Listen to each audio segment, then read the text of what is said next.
Protest को दबाने का प्रयास हो रहा है, एक कॉन्स्पिरेसी है जिस बीपीएससी प्रोटेस्ट कह ले कि सत्याग्रह पे बैठे जितने धरना स्थल पे जो सत्याग्रह पे बैठे हुए थे कैंडिडेट्स, उसमें रहमांशु सर, छात्र नेत्री खुशबू पाठक जो कैंडिडेट भी है, और उसके बाद एक अमन अमन के द्वारा आरोप ये भी लगाया जाता है कि कस्टडी में, पुलिस कस्टडी में उनको मारा जाता है, उनको गाली दी जाती है, बहुत अभद्र भाषा का प्रयोग किया जाता है, और उनके साथ जो तहजीब होती है पुलिस की वो खासी अच्छी नहीं होती है। कल हाईकोर्ट, पटना सिविल कोर्ट में मैंने आपको खबर दिखाया था, जब वो पेशी के लिए जा रहे थे और जब वो न्यायिक हिरासत में भेजे जा रहे थे, दोनों खबर मैंने आपको बैक टू बैक दिखाया था। आज हमारे साथ जुड़ रहे हैं पटना हाईकोर्ट के अधिवक्ता मधुबन मधुब जी, इनका हम स्वागत करेंगे। स्वागत है सर। नमस्ते। सर, कल जो ये 3 कैंडिडेट गए थे, इन पे क्या-क्या चार्जेस लगे हैं और कब तक इनको बेल मिल सकता है, ये कुछ अपडेट करेंगे सर? देखिए, जहाँ तक हमको जानकारी है इनके ऊपर चार्जेस लगे हैं चैप्टर 11 बीएनएस जो हुँ, पब्लिक ट्रैंक्विलिटी को लेकर के डिफाइन करते हैं ऑफेंसेस। मेजर जो इनके लिए हिंड्रेंस अभी है वो है section 132, that is assault a criminal force to deter public servant from discharge of his duty. Hmm, hmm, hmm, तो that is a non bailable offence. ये ही एक ऑफेंस है जो इनके लिए समस्या पैदा करेगा, hmm, hmm. But then after some period of custody they may be granted bail by the concerned learned court.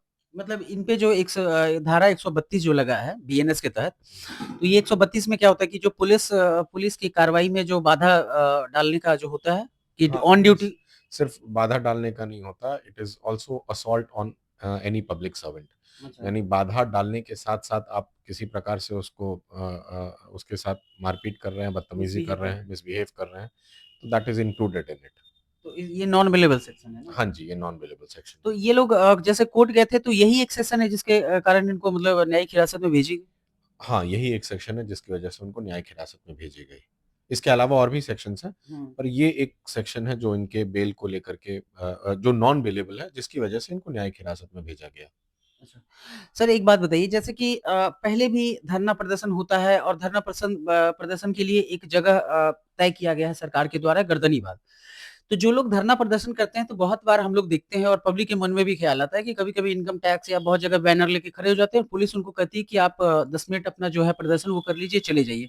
तो पुलिस को ये राइट होता है कि वो किसी को ग्रांट कर दे कि ये जगह पे आप 10 मिनट आपको टाइम देते हैं, धरना कर लीजिए और चले जाइए? या फिर पुलिस ही तय करेगी कि किसको कहाँ धरना करना है या नहीं करना है? ये पुलिस तय करती है, पुलिस अकेले इस बात को तय नहीं करती है, ऊपर एडमिनिस्ट्रेशन होता है, डिस्ट्रिक्ट मजिस्ट्रेट इस चीज़ को देखते हैं, हुँ, हुँ। और भी कई कंसर्न्ड ऑफिशियल्स होते हैं। पब्लिक ट्रैंक्विलिटी और वहाँ के सिचुएशन को देख कर के ये एडमिनिस्ट्रेशन डिसाइड करती है कि कहाँ पे और कितने समय के लिए धरना करना आपको परमिट किया जाता हुँ, है। Hmm, hmm. तो जो लोग इस तरह के धरना जैसे गांधी मैदान में बैठ जाते हैं या फिर जैसे ये लोग कर रहे थे, बीपीएससी जो ऑफिस है उसके थोड़ी दूरी पे कर रहे थे, तो ये लोग तो मतलब एक तरह से रूल ब्रेक कर रहे थे। अब ये तो निर्भर करता है, अगर उनको परमिशन दिया हुआ था, नहीं, तो ये रू प्रमोशन नहीं दिया हुआ था। तो बिल्कुल, बिल्कुल अगर ऐसी परिस्थिति में भी मेरा फिर से वही कहना है कि अगर पीसफुल था, हुँ, तो पुलिस को रोकना नहीं चाहिए था। हुँ, हुँ, छात्र हितों का विषय था ये, हुँ, हुँ, और अगर धरना हो भी रहा था, कहीं इस तरह की कोई बात नहीं थी, हुँ, हुँ। तो इस तरह से अरेस्ट कर लेना उचित नहीं था। और सर, कहाँ पे ये उचित है कि सर मतलब ठीक है, अगर बीपीएससी में गड़बड़ियाँ पाई गई है, कमीशन खुद कहती है कि अनियमितता बरती गई एक सेंटर के बापू परीक्षा परिसर के बारे में।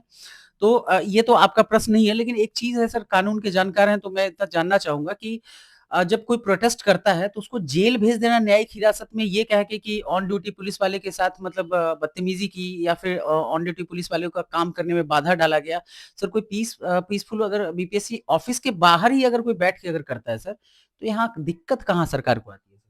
देखिए, ये चार्जेज़ उनके ऊपर 132 सेक्शन एक 132 ऑफ बीएनएस लगाया गया है, hmm, hmm. which is non-bailable, which is basically आप which is basically, let me just read it out for you. Hmm. Assault or criminal force, punishment for assault or criminal force otherwise then on grave provocation is 131, सबसे 131 भी उनके ऊपर लगाया गया, और 132 है assault a criminal force to deter public servants from discharge of his duty। Hmm, hmm.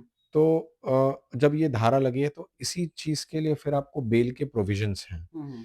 तो ऐसा नहीं है कि आप धारा लगा करके लंबे समय तक किसी को आप जेल के सलाखों के पीछे रख सकते हैं, आप इनकार्सरेट कर सकते हैं। It is not that. हुँ, बेल के प्रोविजंस है, बेल में जाएँगे छात्र और जो भी जो 3 लोग गिरफ्तार हुए हैं, वो हुँ। बेल में जाएँगे और उनके बेल मेरिट्स पे डिसाइड होगा और मुझे लगता है कि श स संभवतः हुँ। संभवतः निचली अदालत ही उनको बेल दे देगी। सर मेरे एक कॉलीग ने जब लाइव मतलब वो जा रहे थे, लाइव स्ट्रीम कर रहे थे अपने चैनल के माध्यम से, तो वहाँ पे देखने को मिला कि बहुत सारे पुलिस वाले थे। बहुत सारी कितनी संख्या ये नहीं मैं बता पाऊँगा, लेकिन उनके चैनल पे मैंने देखा था कि तकरीबन 2 पुलिस वाले जो उनके मतलब कैमरे के जद में आए, वो लोग नेम प्लेट जो उनका नाम होता है कि एएसआई या जो भी है, सिपाही है, सबका नाम होता है ना सर, वो बिना नेम प्लेट के वहाँ पे धरना प्रदर्शन के स्थल पे थे और चीज़ों को हैंडल कर रहे थे। तो सर ये भी तो एक क्राइम है। बिल्कुल, बिल्कुल, आपको आप whenever you are on duty, जी। तो आपको यहाँ बैच लगा के घूमना है ताकि आपका बैच ही आपका आइडेंटिफिकेशन है। Hmm, hmm. And if it is not done तो उसकी कंप्लेन होनी चाहिए और हुँ। जो भी सीनियर अधिकारी हैं उनको इस पे कार्रवाई करनी चाहिए ऐसे पुलिस ऑफिशियल्स पे। हुँ, हुँ, हुँ।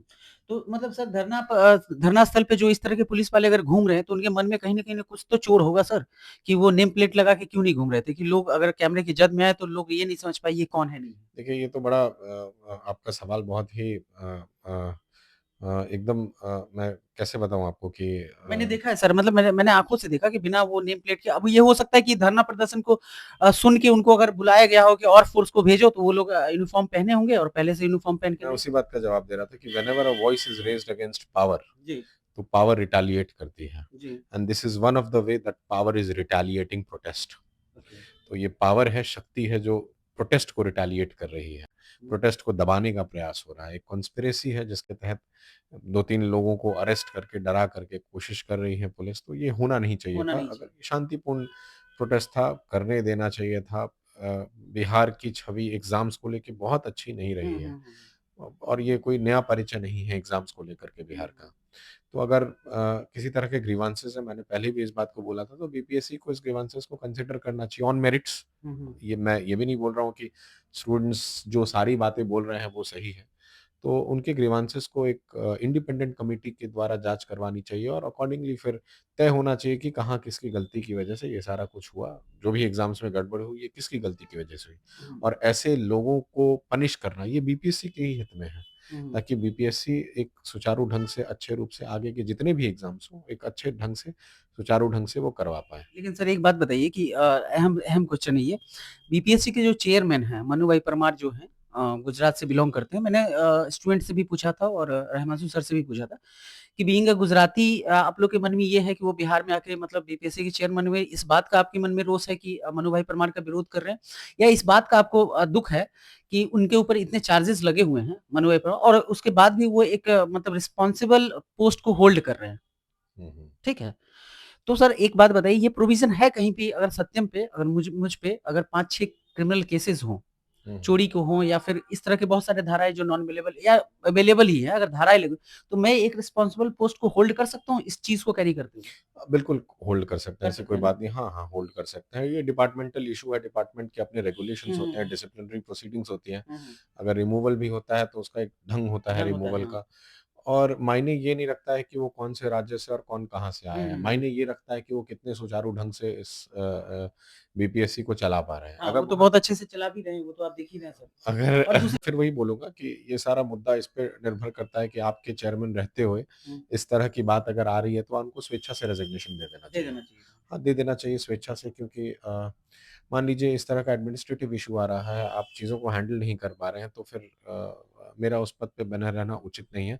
हालाँकि ये पूरे का पूरा सरकार का फैसला है। हुँ, हुँ। हम लोग सिर्फ़ एक ओपिनियन ज़ाहिर कर सकते मतलब हैं। लोकतंत्र में सिर्फ़ हम लोग ओपिनियन ज़ाहिर कर सकते हैं, आँसू बहा सकते हैं और सब बाद-बाकी सरकार का फैसला मतलब सरकार राजा की तरह हो गया सर ना। नहीं सरकार को है तो तो सर ख़ैर कानून सर मुझे बोलने का राइट दिया हुआ है, मुझे दिखाने का राइट दिया हुआ है, लेकिन तय सरकार ही करती है कि आपको धरना कहाँ देना है, तय सरकार ही करती है कि आपको किस रूट से जाना है अगर मुख्यमंत्री जा रहे हो तो सर। और दूसरा तय ये भी किया जाता है सर कि कोर्ट परिसर में अगर आप जाते हैं या कहीं भी जाते हैं, sir everything in democracy for the people by the people. Of course आ रहा है 6 महीने बाद चुनाव। For the people by the people.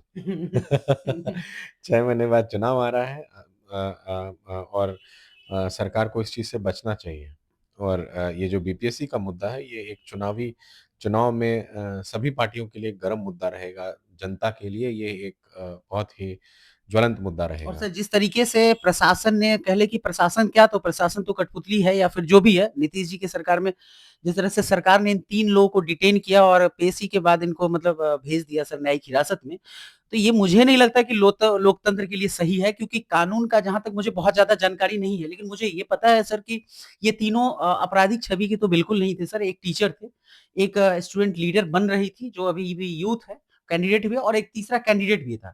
तो अब इसके पीछे डकैती चोरी का अगर आरोप था तो ये लोग मतलब अगर कुछ होगा इसके पीछे मुझे नहीं पता। लेकिन सरकार इस तरह के जो रवैया है सर ये कहीं न कहीं डेमोक्रेसी में खराब है सर। हाँ, ये रवैया डेमोक्रेसी के लिए खराब है। आपको याद होगा अन्ना हज़ारे आंदोलन में भी अन्ना हज़ारे साहब को के प्रोटेस्ट को के आंदोलन को दबाने का दिल्ली सरकार ने प्रयास किया था, उसका हुँ, रिपरकशन क्या हुआ? हुँ, मुझे लगता है कि बीपीएससी के आंदोलन को अगर इस तरह से दबाया जाएगा तो उस बिहार सरकार को उसका रिपरकशन का सामना करना करना पड़ेगा। पड़ेगा। जो भी पार्टी रूल कर रही है उसको उसका रिपरकशन का सामना करना पड़ सकता है। तो थोड़ा-सा ये एक सेंसिटिव मुद्दा है और मुझे लगता है कि अगर ये मुद्दा बातचीत से हल हो सकता है। सर कानून में ये भी लिखा हुआ है बातचीत से क्या हल होगा सर? मैंने वहाँ पे देखा है ऑन साइट जैसे बेली रोड पे ये लोग प्रोटेस्ट कर रहे थे। वहाँ मैंने पुलिस वाले को कैंडिडेट्स के चेहरे पे सर फिश से मारते हुए मतलब मुक्का बाँध के मारते हुए देखा है चेहरे पे। जबकि कानून में लिखा है कि पुलिस अगर किसी को भगाती है तो लाठी से उसके पैर पे वार कीजिए, उसको डराइए, वाटर कैनन का प्रयोग कीजिए। उस दिन वाटर कैनन का प्रयोग नहीं हुआ, उस दिन लाठी नहीं चटकाई गई लेकिन उस दिन पुलिस वाले जिस तरीके से फैट से मार रहे थे लड़कों को मतलब चेहरे पे लेके गिर जाना, पुलिस वाले गिर रहे हैं, मतलब लग रहा था सर कि पूरे लोकतंत्र का मज़ाक बना के छोड़ दिया सर। और फिर बाद में मजिस्ट्रेट या जो भी है, वहाँ पे उनके निगरानी में ये सारी चीज़ें हो रही थी। वहाँ पे मीडिया था, सोशल मीडिया था, सब लोग थे सर। तो मेरा यही सिर्फ़ कहना है कि कोई प्रोटेस्ट होता है, उसको आप दबाने के लिए किसी भी हद तक चले जाएँगे सर। बिल्कुल नहीं सरकारी तंत्र को तो और सँभल कर के काम करना चाहिए क्योंकि एक कानूनी प्रक्रिया होती है। अगर आपको लाठी चार्ज करना है, एक वार्निंग दिया जाता है, जो भी प्रक्रिया आपने बात की और इस तरह से फिस्ट मारना या फिस्ट से मारना, पंच मारना दीज़ आर ऑल अनलॉफुल ऐसा नहीं करना चाहिए और मुझे लगता है कि अगर ऐसा कहीं हुआ है, तो सीनियर ऑफ़िसर्स को ऐसे ऑफ़िसर्स कंसर्न्ड ऑफ़िसर्स पे कानूनी कार्रवाई करनी चाहिए, उनको डिसमिस करना चाहिए, कौन करेगा सस्पेंड सर? करना चाहिए। यहाँ तो आवाज़ उठा रहा है तो उसको सर न्यायिक हिरासत में भेज दिया जा रहा है सर। हाँ, यही गलत है, तो इसीलिए तो मैंने बोला कि ये प्रोटेस्ट यहीं तक नहीं सीमित होगा और ऐसा नहीं है, न्यायालय है। अगर न्यायिक हिरासत में भेजा गया है, तो न्यायालय देखेगी और न्यायालय जो है बेल देगी।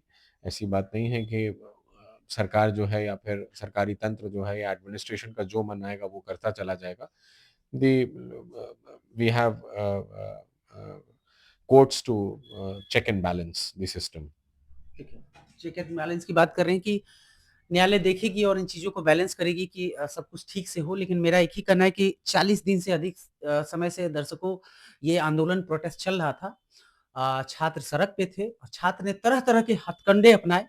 बावजूद इसके एडमिनिस्ट्रेशन जागा और ना नेता लोग जागे। ये मामला बहुत बड़ा था। तकरीबन 4 लाख स्टूडेंट इसमें भाग ले रहे थे और अनियमितता बरती गई ऐसा आयोग का भी मानना है और आयोग के जो चेयरमैन हैं, उन पे पहले से ही धाराएँ लगी हुई है। इसके बावजूद भी सरकार इस पे कुछ नहीं बोल रही है। चुपचाप मुख्यमंत्री जी संवाद यात्रा पे निकले हुए हैं। लेकिन लोकतंत्र में बोलने का अधिकार सबको है और मुझे भी है। इस तरह की चीज़ें आप तक पहुँचा रहा हूँ। बने रहें हमारे साथ।